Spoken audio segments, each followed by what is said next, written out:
Is rescuing the hostages a priority at all? I mean, Israeli news media like Haaretz, they say it doesn't seem like it at all. And frankly, Jake, if my kids were being held hostage in Gaza, and as you know, there are Americans being held hostage in Gaza right now, I'd want you to send in the Navy SEALs. What's the conversation like in the White House about the U.S. conducting any sort of operations in order to save Americans being held hostage in Gaza? Well, the president has been very clear that he has no higher priority than getting Americans back safe, Americans who are being held hostage by Hamas. The Israelis are bombing the crap out of Gaza, and Jake. I mean, it doesn't seem like saving the hostages are a priority at all right now. Well, for President Biden, they are a priority. They're the highest possible priority, and he has sent hostage experts to coordinate and consult with the Israeli government on hostage recovery efforts. He's also made sure that our diplomats are in touch with third countries in the region to explore avenues for their safe release. I have to be cautious about how much I can say about certain efforts he's undertaking because we want to protect those efforts to give us the best possible chance of getting our people home. Now, Jake, one important point when it comes to the issue of the Navy SEALs is we do not at this point have pinpoint location information for where the American hostages are. So we have to continue to refine our understanding of where they are and even, Jake, who they are, because we know there are 15 unaccounted for Americans, but we cannot confirm the precise number of American hostages being held by Hamas at this time. All we can do is to continue to work closely with the Israeli government on hostage recovery options, which we are doing, and then work through third countries to see if there are avenues for release. Those efforts are underway. Our hope is that they can produce results. We will continue to stay focused on this. It's as high a priority as the president has. One senior political operative with Hamas floated the possibility a few days ago of a potential prisoner swap with the U.S. for the release of hostages. Would the U.S. entertain that? We have not looked at that we have not heard from them something like that. That's not something that is currently under active discussion. It has not been proposed. What we are focused on instead, as I said before, are pursuing avenues with third countries for release. I'm not going to get into the details of what that might look like, again, to protect those channels in hopes that they can bear some fruit. But I will say that President Biden has shown over the course of the past few years that he will make hard decisions to get American hostages home. In this case, our focus is on working through those third country channels, and I'll leave it at that for now. So I think there are serious reasons to question how good any intelligence about what is in Gaza is. I mean, obviously, Hamas was able to carry out this horrific attack 8 days ago, catching everybody completely off guard.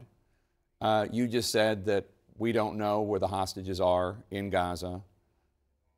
And yet the Israelis claim, the IDF claims, that it is bombing places that it knows are Hamas targets. How can we be sure that that's true? I mean, Hamas is a terrorist group, don't get me wrong, but how do we know anything about what they're hitting, given the fact that it doesn't sound like any of the intelligence inside Gaza is particularly good? Well, Jake, Israel has known where particular parts of Hamas's terrorist infrastructure have been located. They know, for example, where rockets are fired from, and they can go back to those locations to take out the rocket emplacements. They know from various forms of intelligence collection where certain individuals are located who are senior commanders in Hamas, who are part of the bloody and barbaric attacks that took place against Israel last Saturday. So they do have information to be able to go after specific targets, actionable targets, similar to the way the United States has been able to do that in other places, in other contexts. The United States has taken a very clear stand. It is a stand that we don't just take in this situation, but we've taken all along, which is that we stand for the rule of law, we stand for the law of war, we stand for the protection of civilians, and we want to make sure that innocent Palestinians who have nothing to do with Hamas can get to safe areas where they will be safe from bombardment and where they will have access to necessities like food, water, shelter, and medicine. Well, I mean, you say you stand for the rule of law. Again, Hamas is vile. What they did 8 days ago, they're targeting civilians. It's horrific. But what's going on right now is not just a punishment of Hamas. More than 700 children have been reportedly killed in Gaza.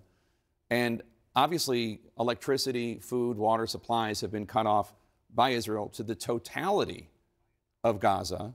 Obviously, the blockade is not just by Israel, it's by Egypt too.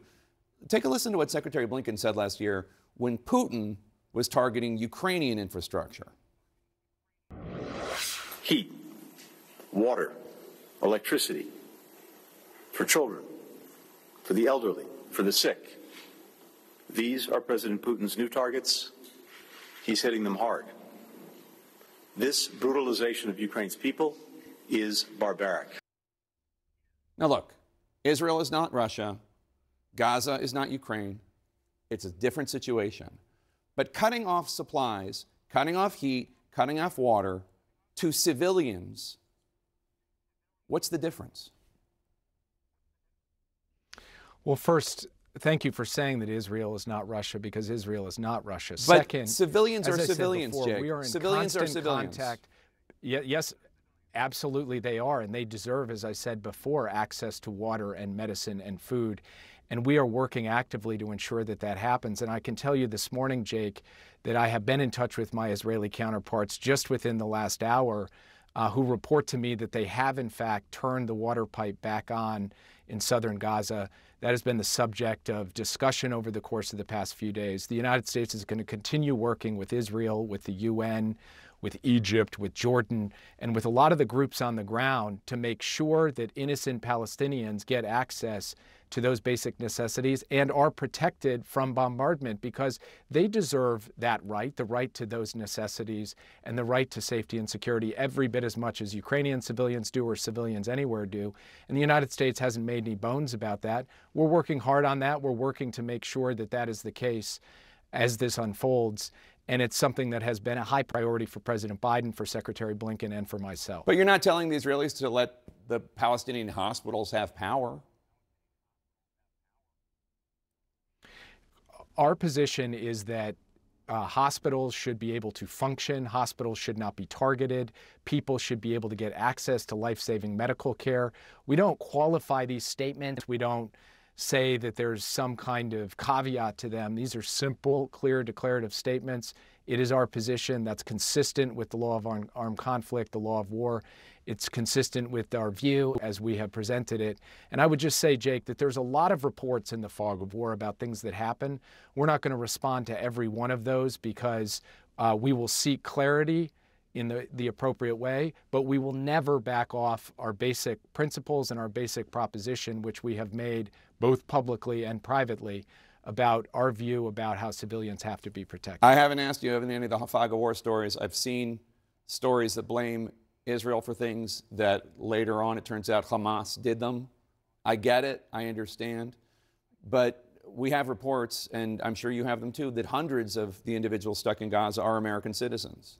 You know that too. There are also hundreds of thousands of Americans in Israel that are trying to get out also. And the Biden administration is doing a lot to get those individuals out. 29 of the individuals killed by Hamas were American. And there are, I think, what is it, like something like 40 Americans that are unaccounted for who were maybe taken prisoner by Hamas. But I want to talk to you about one Palestinian-American woman we talked to named Haneen Okal. She's from New Jersey. She's got 3 kids, 8, 2, and 2 months. I sent you the interview we did with her earlier in the week. She got to the border, the Rafah crossing. She can't get out. She can't get out of Gaza because the Egyptians won't open the crossing. Listen to what she told me earlier this week. We tried to contact the U.S. Embassy so many times. Unfortunately, they couldn't help us at all. I contacted them through the phone, via email. I texted, and I called different numbers, but nobody. I couldn't hear back from any. We are all here feeling abandoned, and we're feeling that we're left alone. I don't know how many billions of dollars we give the Egyptians every year. Why can't you tell President Sisi to open the border to let Americans out? We have told President Sisi to open the border to let Americans out.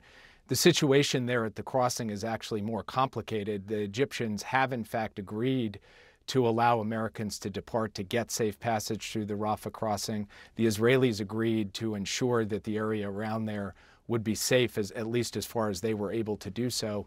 The question when we tried to move a group yesterday was actually Hamas taking steps to try and stop that from happening. But we are continuing to work this around the clock, and we are doing all that we can to make sure that American citizens who are in Gaza can get through that border crossing. Secretary Blinken, in fact, is in Egypt today, meeting with the president of Egypt. This is at the top of his list to help get those American citizens out of Gaza. Anyone who is a U.S. citizen should have the right to free passage through there, and then have the U.S. government facilitate their travel home. Yeah, I don't doubt that the biggest problem in all of this is Hamas.